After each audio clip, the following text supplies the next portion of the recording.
Hermanos, aquí estamos haciendo el video de las instrucciones de esta clase. Esta clase tiene un pasaje que es bastante complicado. En un aspecto es complicado, pero pues no vamos a tratar de decir más de lo que es, ni menos de lo que es. Entonces es la sexta parte de los patriarcas. Vamos a hablar de la conversión de Jacob, el texto clave, el principal, Génesis 32 del 22 al 32. Y en Génesis 35:10 es el texto clave. Y le dijo Dios, su nombre es Jacob, no se llamará más tu nombre Jacob, sino Israel será tu nombre. Y llamó su nombre Israel. Entonces, en el punto 1 hay aquí algunas cosas que dice aspectos sobre la conversión de Jacob. Dice, es un pasaje. Está hablando de Génesis 32, que presenta cosas interesantes y otras que presentan un reto de interpretación. Pero trataremos de estudiar con la guianza del Espíritu Santo y a la luz de la misma Biblia. Entonces, estas son algunas preguntas, hermanos. Entonces, miren bien cómo está la cosa aquí. Dice, ¿por qué Jacob tenía tanto miedo? ¿Quién era el varón que peleó con Jacob? Porque el varón que peleaba con él no quería quedarse hasta que amaneciera. Porque este varón que luchaba con Jacob le dijo, has luchado con Dios y con los hombres y has vencido. Porque Jacob pidió en esta lucha por su bendición. Y el significado del nombre Israel. Bueno, una de las reglas de interpretación, hermanos, es una de las principales reglas de interpretación, es que tenemos que ver el contexto. Entonces, vamos a hacer de caso que hubiera alguien que no ha estudiado con nosotros. Entonces, el contexto, por ejemplo, ¿por qué sentía miedo? Jacob se apodera de la primogenitura de Saúl. Ahí está el pasaje. Jacob engaña a Isaac para recibir la bendición de hijo primogénito. Y luego está la bendición y las instrucciones que le da Isaac al salir de su hogar a Jacob, ¿verdad? Dios se le revela en Betel. Jacob en casa de Labán es engañado y sirve por Lea y por Raquel, sus esposas. Luego está la competencia de tramposos entre Jacob y Labán, lo que hacen con las ovejas, ¿verdad? Y como que le cambia el sueldo y bueno, todo eso tiene que ver con esto. Y luego están los hijos de Jacob. El resumen de dónde están los hijos mencionados está en Génesis 35 del 23 al 26. Entonces, a ustedes acuérdense, hermanos, que él tuvo dos esposas, fue Lea y Raquel. Entonces, Lea era la que él no amaba, pero ella le dio hijos. Y luego Raquel no podía tener hijos, entonces le da a Bilha, que era su sierva. Y entonces de ella tiene hijos. Luego Lea le da a su sierva que se llamaba Silpa. Entonces ella también le da hijos. O sea, la costumbre aceptable en aquel tiempo es que sus siervas en este caso, pues los hijos que nacieran eran contados como de ellos, ¿verdad? De los hijos de Lea, o más hijos de Lea, tuvo más hijos. Y luego Raquel, que tuvo dos hijos, José y Benjamín. Bueno, ¿por qué decimos esto? Porque para poder contestar estas preguntas, hermanos, todas estas preguntas, es necesario ver el contexto. Ustedes van a tener que estudiar este contexto, ¿ok, hermanos? Ok, aquí está la parte de la interpretación. Jacob tenía miedo, esa era la pregunta, ¿verdad? Ahora, Jacob tenía miedo porque ahora le tocaba tener una confrontación con su hermano. Número 2, Jacob regresa a su tierra por instrucción de Dios. Número 3, su aflicción lo hizo clamar a Dios y buscar su bendición. Entonces ustedes ven, hermanos, que él se empieza a afligir cuando le dicen que su hermano viene con 400 hombres. Todo eso ustedes lo tienen que leer, hermanos. Tienen que leer toda esa historia. Y él le manda mensajeros y Esaú O sea, Jacob se va a encontrar con Esaú y él le manda regalos, le manda mensajes y él no contesta, nada más le dicen que viene con 400 hombres. Jacob está muy asustado, muy asustado. Entonces, bueno, hermanos, eso es lo que tiene que ver con él, ¿verdad? Pero esa aflicción, esa misma aflicción lo hizo clamar a Dios y buscar su bendición. Ahora, el varón que peleó con Jacob era Dios. ¿Por qué, hermanos? Bueno, algunos dicen que era Jesucristo preencarnado. Esa es una de las interpretaciones. Y lo otro es que Dios se presenta en forma humana. Si ustedes se acuerdan, hermanos, cuando estábamos estudiando la vida de Abraham, en el capítulo 18, nosotros vemos que Dios se le presenta en forma de 3 varones. Pero luego ahí da a entender que está hablando con Jehová. Eso es muy interesante, ¿verdad? Pero luego dice que se queda hablando Jehová con él y los otros 2 ángeles se van a destruir Sodoma y Gomorra, el capítulo 19 de Génesis. Eso ustedes estudienlo también, hermanos. O sea, en la Biblia hay varias ocasiones cuando menciona el ángel de Jehová. La semana pasada estábamos leyendo Jueces 7, en donde aparece la historia de Gedeón, que dice que el ángel de Jehová se le apareció. Y él también sintió que iba a morir, porque dice, he visto a Dios y voy a morir, pero pues por supuesto no muere, ¿verdad? Es importante, por ejemplo, en Oseas 12, del 3 al 4, ustedes van a encontrar, hay unas profecías contra el pueblo de Dios ahí. Y entonces él dice, pues desde que era pequeño, Jacob venía tomado del talón de su hermano, y luego peleó con los hombres y peleó con Dios y ganó. Ya vamos a llegar a esa parte, ¿ok? Entonces, ese es un pasaje que ayuda bastante también, ¿ok? Entonces, la otra cosa, en el punto 5, aquí pues es posible, pero es, bueno, en el punto 5, acuérdense ustedes que la pregunta era,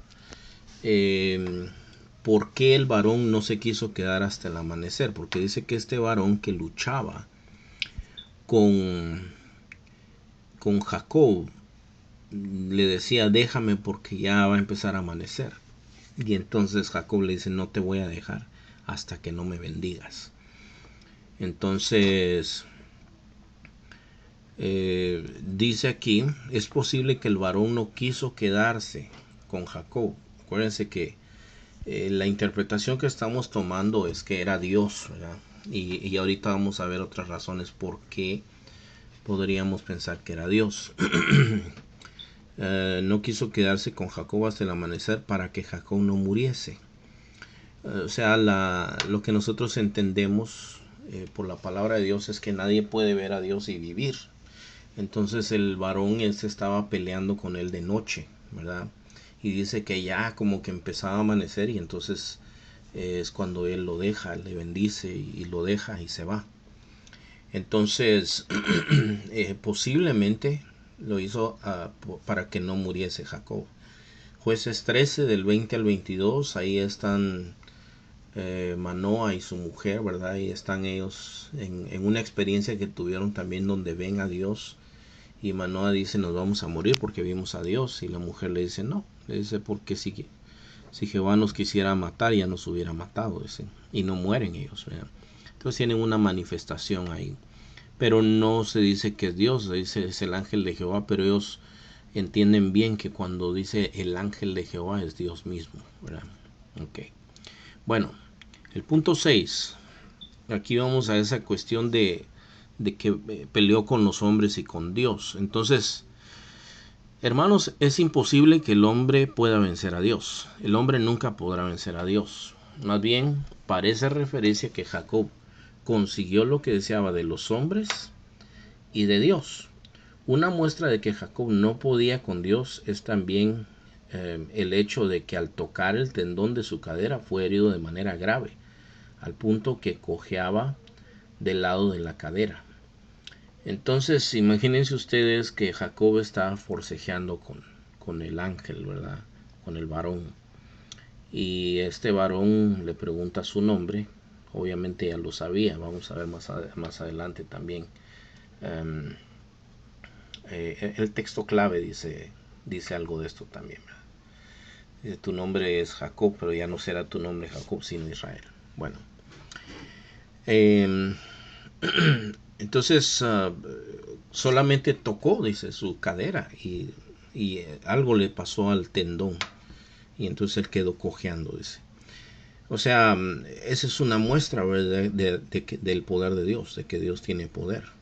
Entonces, ¿cómo es que ganó? Bueno, consiguió de los hombres y consiguió de Dios la bendición también. Ok, el punto 7, el significado del nombre Israel es Dios es fiel. Ese es el significado del nombre Israel. Y bueno, le damos gracias a Dios porque Él es fiel también, hermanos, porque pues Dios no se da por vencido con nosotros. Jacob era un hombre realmente malo, ¿verdad? Un hombre con un carácter muy terrible, tremendo. Pero Dios perseveró con él, ¿verdad? Porque le amó. Malaquías 1 dice, amé a Jacob y aborrecí a Esaú. El punto 8. Dios llevó a Jacob a un punto de desesperación en donde realmente clamó por su bendición. Ese fue el momento de su salvación. Y eso yo lo creo así, hermanos. Que ese fue el momento de su salvación. Le cambia el nombre. Fíjense, en el punto 9 dice, el cambio de su nombre tiene que ver con su conversión. Cuando Dios hace un pacto con Abraham, en Génesis 17, le cambia el nombre a Abraham. O sea, él era Abraham y luego le cambia el nombre a Abraham. A Isaac le puso el nombre Dios mismo, en ese mismo capítulo 17, versículo 19. Al apóstol Simón le puso Pedro, ¿verdad? Le puso por sobrenombre Pedro, Juan 1:42. Y en Apocalipsis 3:12 dice, el que venciere le daré un nombre nuevo. Entonces, eso tiene que ver, hermano, con los hijos de Dios, un trato, una relación de Dios con sus hijos. Ok, la conversión es el milagro más grande. Dios puede cambiar los corazones más duros. Ustedes pueden usar pasajes de la escritura, ejemplos ahí, hermanos, lo que ustedes crean que es conveniente para su clase. Algunos se convierten inmediatamente, dice, y otros toman un proceso o un trato. Dios tiene misericordia de nosotros. Jacob tuvo que pasar por mucho para finalmente reconocer que él solo no podía manejar su vida, hasta que reconoció que necesitaba la bendición de Dios. Entonces, hermanos, yo creo que es muy importante que nosotros, yo creo que este punto es muy importante, porque esto es lo que pasa el día de hoy. Hay gente, hermanos, que se convierte rápido, pero la mayoría de nosotros, hermanos, tenemos a veces que pasar por tantas cosas para volvernos a Dios, ¿verdad? Y en el caso de Jacob, él quería algo bueno, pero él lo tomó por la fuerza. Es como que era un hombre acostumbrado a ganar de una o de otra manera, ¿verdad? Y no tomaba en cuenta a Dios. Pero Dios lo lleva a un punto en donde está entre la espada y la pared, donde su vida, él siente que corre peligro. Y ahí, hermanos, es donde realmente él humilla su corazón, en donde él se agarra de Dios completamente, porque se da cuenta que si Dios no lo salva, él no puede salvarse. O sea, su astucia se le acabó el camino, se le acabaron los trucos, se le acabaron las trampas, las mentiras. Ahora sí era tiempo de confrontarse cara a cara con su hermano. Y su hermano traía 400 hombres. Entonces él sabía, o Dios lo sacaba o nada. Y ustedes estudian su oración y ustedes se van a dar cuenta que él está llorando delante de Dios. Él le dice, pues yo voy porque tú me dijiste que me fuera. Y, y bueno, hermanos, ustedes tienen que leer pues varios capítulos de la escritura ahí para agarrar el contexto de todo esto. que estamos haciendo. Me parece que es hasta el capítulo 35 más o menos. Ok, ahora dice aquí, ¿qué opina de estos versículos? Salmo 119, 67 y 71. Estos salmos, estos versículos hablan de la humillación que a veces Dios nos hace pasar con tal de que nosotros nos volvamos a Él, ¿verdad? Los versículos esos se parecen muchos, léanlos, pero uno dice, antes que fuera yo humillado, descarriado andaba, pero ahora guardo tu palabra. El otro dice, bueno le es al hombre ser humillado. Entonces, ¿por qué, hermanos? Porque a veces nos hace bien, ¿verdad? Dios tiene una manera, Él nos conoce, y si nosotros no hacemos caso, a veces nos humilla, hermanos. Mateo 22, 44. Aquí están los pasajes estos. Miren, y aquí Mateo 22, 44 dice, y el que cayere sobre esta piedra. Ahora, ¿quién es esa piedra? Cuando leen el contexto de Mateo 22, esa piedra es Jesús. Dice, esa es la piedra que desecharon los edificadores. O sea, Jesús no lo recibieron. Pero dice, y el que cayere sobre esta piedra será quebrantado. Entonces aquí la imagen, hermanos, es pues una piedra y algo que cae sobre esa piedra. Si nosotros nos caemos sobre una piedra, obviamente nos va a doler mucho, ¿verdad? Imagínense ustedes una piedra de 1000 libras, por ejemplo. Nosotros nos caemos sobre esa piedra, pero posiblemente quedamos vivos. Entonces dice, el que cayere sobre esta piedra será quebrantado, y sobre quien ella cayere le desmenuzará. Entonces, nosotros caemos sobre una piedra, por ejemplo, de 1000 libras, pero si esa piedra de 1000 libras cae sobre nosotros, nos hace pedazos. ¿De qué habla esto, hermanos? Esto habla de que si nosotros vamos a Jesús y nos humillamos, vamos a ser quebrantados. Vamos a tener que reconocer nuestros pecados. Pero si Él cae sobre nosotros, ya sea en juicio, en castigo o en trato, como sea, pues hermanos, vamos a sufrir bastante, ¿verdad? En el caso de Pablo, ustedes se acuerdan que él iba respirando amenazas contra la iglesia del Señor. Y entonces se le aparece el Señor, ve una luz, oye una voz que le dice, dura cosa te es dar cosas contra el aguijón. Entonces, ¿cuál es la imagen, hermano? Como que alguien se lanza sobre una espuela, ¿verdad? Pues eso es muy doloroso. Entonces Dios le dice, dura cosa te es dar cosas contra el aguijón. Y él le dice, ¿quién eres, Señor? Yo soy Jesús a quien tú persigues. Y nosotros después vemos lo que él escribió.